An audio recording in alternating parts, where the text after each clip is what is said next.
I think যেহেতু error নাই, সুতরাং আমরা বিফোর দ্য অ্যারে, অ্যারে পূর্বে কি অবস্থায় ছিল এই বিষয়টা আমরা এখানে দেখাচ্ছি। এবং শর্ট করার পর অ্যারেটা কেমন হবে, এখন আফটার দা শর্ট অ্যারে 10, 25, 27, 30, 40, 48, 50, 70, দেখেন একদম সুন্দরভাবে শর্ট হয়ে গেছে।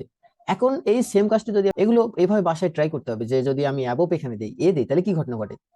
এখানে দেখবেন যে প্রথমে আই থিঙ্ক 70 আসবে, প্রথমে 70, তারপর 50, তারপর 48, তারপর 44, তারপর 30, এভাবে যাচ্ছে। তার মানে এটা ডিসেন্ডিং অর্ডার হয়েছে। এর আগে যেটা দেখছিলাম সেটা হচ্ছে অ্যাসেন্ডিং অর্ডার, এখন যেটা হলো সেটা ডিসেন্ডিং অর্ডার। সো এখানেও আমি দুইটা বিষয়টা দেখবো, সিলেকশন শর্ট। আচ্ছা, এখন সিলেকশন শর্ট আসলে কিভাবে কাজ করে সেই বিষয়টা আমরা একটু গুগল থেকে দেখে নিই। আমরা গত দিবসে দেখছিলাম কিভাবে বাবল শর্ট কাজ করে, আজকে আমরা দেখবো কিভাবে সিলেকশন শর্ট কাজ করে। সো সিলেকশন শর্ট, যদি আমরা এখানে সিলেকশন শর্ট অ্যালগোরিদমে যাই, দেখতে পারবেন যে সিলেকশন শর্ট অ্যালগোরিদমটাকে দুইভাবে কাজ করা যায়। কিভাবে, সবার প্রথমে আগে আমাদেরকে মিনিমাম ভ্যালু অথবা ম্যাক্সিমাম। সো এখানে যে টেকনিকে অ্যাপ্লাই করা হয়েছে, যে প্রোগ্রামিংস এর মধ্যে দেখবেন সবার আগে সে সর্বনিম্ন মিনিমাম ভ্যালুটা বের করলো, সব থেকে মিনিমাম ভ্যালুটা বের করছে। এখন এই মিনিমাম ভ্যালু বের করার পর সেটা প্রথম ইন্ডেক্সে রেখে দিছে, তারপর সেকেন্ড মিনিমাম ভ্যালুটা সেকেন্ড ইন্ডেক্সে রেখে দিছে, তারপর থার্ড মিনিমাম এলিমেন্ট ভ্যালুটা আমাদের থার্ড নাম্বার ইন্ডেক্সে রেখে দিছে। এইভাবে আসলে কি করতেছে, কাজটা করতেছে সিলেকশন সেট অ্যালগরিদম। যদি এখান থেকে আপনি সুন্দরভাবে দেখেন যে সবার প্রথমে সব থেকে মিনিমাম এলিমেন্টটা সবার প্রথমে, তারপরে সেকেন্ড মিনিমাম এলিমেন্টটা, এটা এটা হচ্ছে পুরো যে প্রসেসিংটা চললো, এটা একটা ভ্যালু মিনিমাম ভ্যালু, প্রথম মিনিমাম ভ্যালুটাকে খুঁজে এনে প্রথম ইন্ডেক্সে রাখার জন্য এই পুরো স্টেপটা। সেম একইভাবে সেকেন্ড যে মিনিমাম ভ্যালুটা আছে সেটা বের করার জন্য এই পুরো স্টেপ, এই চারটা, দেন থার্ড, এভাবে আসলে কাজ করতেছে সিলেকশন শর্ট অ্যালগরিদমটা। এখন যদি আমরা আমাদের কোড সেকশনে আসি, তাহলে এই আমাদের তো এটা তো আমাদের জানি যে এগুলো হচ্ছে আমাদের আগের স্ট্রাকচার। এখন জাস্ট আমরা কি করব, সিলেকশন শর্ট যে প্রসিডিউরটা আছে সেটা আমরা জাস্ট লিখবো। সো এখানে আমি কি করবো, সিলেকশন শর্ট, সিলেকশন জাস্ট যেহেতু ইউজ করা হয়েছে, প্রোক প্রোক দেন রেট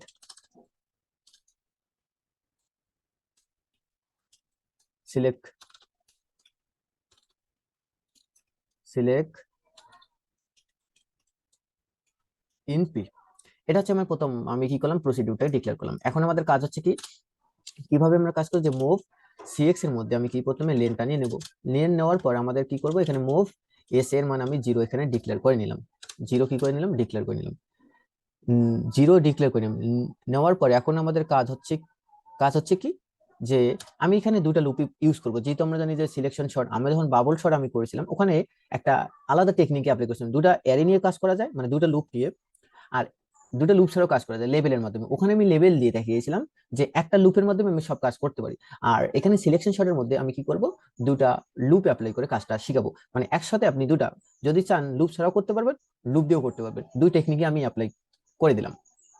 সো আমি কি করলাম, এখানে আউটার আউটার, এখানে আমি কি করলাম, লুপ। আচ্ছা, আউটার লুপের মধ্যে আমার কাজ কি, আউটার লুপের মধ্যে কাজ করার হচ্ছে আমাদের, আমি সবার আগে চেক করব যে, খেয়াল করেন বিষয়টা, আমার কম্পেয়ার করব যে এসআই এর ভ্যালু যদি কি হয়, সিএক্স এর থেকে বড় অথবা ইকুয়াল হয়, তাহলে আমি কি করে দেবো, ফিনিশ করে দেবো, মানে আমাদের প্রসেসিং শেষ, আর আমাদের কাজ করতে হবে না। যদি এটা না হয় তাহলে আমি সে কি করে, মুভ ডিআই ডিআই।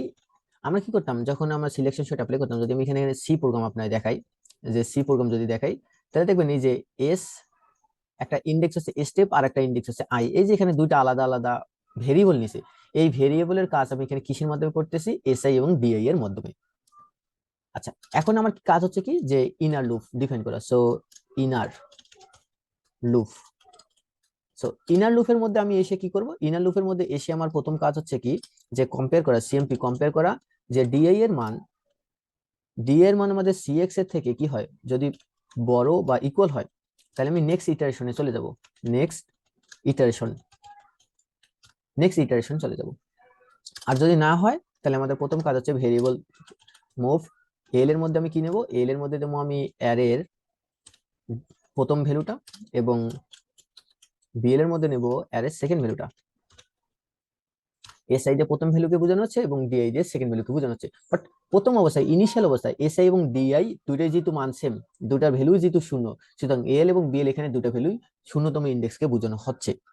এরপরে আমি এসে কম্পেয়ার করব, যে সিএমপি কম্পেয়ার এল এর ভ্যালু বিএল এর থেকে ছোট কিনা। যদি ছোট হয়, যদি কি হয় আমাদের বেলো বেলো হয়, তাহলে আমি কি করব, আপডেট মিন করব, যেহেতু আমি মিনিমাম ভ্যালু বের করে ক্যালকুলেশনটা করব।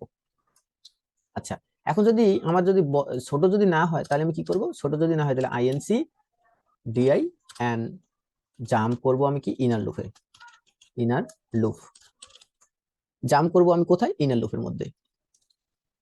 আচ্ছা, এখন তাহলে আমাদের কাজ হচ্ছে কি আপডেট মিনিমামটা করা। সো আপডেট মিন, আপডেট মিনের মধ্যে জাস্ট কি করব, আপডেট মিন বলতে এখানে কি বোঝানো হয়েছে, আপডেট মিন বলতে এখানে জাস্ট আমি যে সোয়াপ করতেছি এটাকে বোঝানো হয়েছে। সো মুভ, দেখেন অ্যারে ডিআই এর মধ্যে আমি কাকে নিয়ে আসলাম, বিএল কে নিয়ে আসলাম, এবং মুভ অ্যারে এস এর মধ্যে আমি কাকে নিয়ে আসলাম, এল কে নিয়ে আসলাম। দেখেন জাস্ট এই দুটো ভ্যালুকে আমি জাস্ট কি করলাম, সোয়াপ করলাম। এখানে আপডেট মিন করা মানে হচ্ছে সোয়াপ করা। ওকে, তাহলে আমাদের আপডেট মিন করা যেহেতু আমাদের শেষ, এবং আপডেট মিন করার পর একটা বিষয় আমাদের কি করতে হবে, আইএনসি ডিআই, ডি এর মানে এক বাড়ানোর পর আমি কি করব, জাম্প, কোথায় যাব, জাম্প করে আবার ইনার লুপে যাব। So inner loop. আচ্ছা, তাহলে আপডেট পিন শেষ, ইনার লুপ করা শেষ। এখন আমাদের কাজ কি, এখন আমাদের কাজ হচ্ছে নেক্সট ইটারেশনে যাওয়া। সো আমি কি করব, নেক্সট নেক্সট ইটারেশন। নেক্সট ইটারেশনে আসার পর প্রথম আমার কাজ কি, প্রথম আমার কাজ হচ্ছে যে আইএনসি এসআই এর মান করার পরে আমি কি করব, jump outer loop, outer loop. আচ্ছা, আউটার লুপ করার পর এখানে আমি আরেকটা লেভেল ডিক্লেয়ার করেছিলাম ফিনিশ, জাস্ট ফিনিশ লেভেলটা ডিক্লেয়ার করে আমাদের আর কোনো কাজ নাই, ফিনিশের কোনো এখানে কাজ নাই। সো ফিনিশড, আই থিঙ্ক আমরা অলরেডি কাজ কমপ্লিট করে ফেললাম। সো একদম হুবহুব যেভাবে আপনি সি প্রোগ্রামিং কোডটা করছেন, আমি সেম সেই প্রসেসটা এখানে অ্যাপ্লাই করছি। সো এখন আমরা দেখি কোনো আমার এরর আসছে কিনা, একটু রান করে। আই থিঙ্ক যেহেতু এরর নাই, সুতরাং আমরা বিফোর দ্য অ্যারে, অ্যারে পূর্বে কি অবস্থায় ছিল এই বিষয়টা আমরা এখানে দেখাচ্ছি, এবং শর্ট করার পর অ্যারেটা কেমন হবে এখন আফটার দা শর্ট অ্যারে 10 25 27 30 40 48 50 70। দেখেন একদম সুন্দরভাবে শর্ট হয়ে গেছে। এখন এই সেম কাজটি যদি আপনি কি করতেন, বড় ভ্যালু নিয়ে করতে যাইতেন, যে আমি এখানে মিনিমাম ভ্যালু নিয়ে করেছি, যদি আপনি কি করতেন, মিনিমাম না করে যদি আপনি কি অ্যাবভ ভ্যালু নিয়ে করতেন, তাহলে কি দেখাচ্ছে আমি সেটা দেখে দিই। অ্যাবভ অ্যাবভ ভ্যালু নিয়ে করলে কি হইতো, যে বড় বড় ভ্যালু গুলো আগে প্রিন্ট হইতো। এখন দেখাচ্ছি আপনাকে, এখানে দেখছিলেন যে ছোট, এখন আমি অ্যাবভ নিয়ে করে ট্রাই করলাম, এই কি ঘটনা ঘটে। এগুলো এইভাবে বাসায় ট্রাই করতে হবে, যে যদি আমি অ্যাবভ এখানে দিই, দিই, তাহলে কি ঘটনা ঘটে। এখানে দেখবেন যে প্রথমে আই থিঙ্ক 70 আসবে, প্রথমে 70, তারপর 50, তারপর 48, তারপর 44, তারপর 30, এভাবে যাচ্ছে। তার মানে এটা ডিসেন্ডিং অর্ডার হয়েছে। এর আগে যেটা দেখছিলাম সেটা হচ্ছে অ্যাসেন্ডিং অর্ডার, এখন যেটা হলো সেটা ডিসেন্ডিং অর্ডার। সো এখানেও আমি দুইটা টেকনিক শিখলাম, যে সিলেকশন শর্টের মাধ্যমে আমরা দুইভাবে অ্যারেকে কি করতে পারি, শর্ট করতে পারি, অ্যাসেন্ডিং অর্ডার এবং ডিসেন্ডিং অর্ডার। সো আজকের ভিডিও এই পর্যন্তই। সকলে ভালো থাকবেন, সুস্থ থাকবেন, নেক্সট ভিডিওতে আবার দেখা হবে।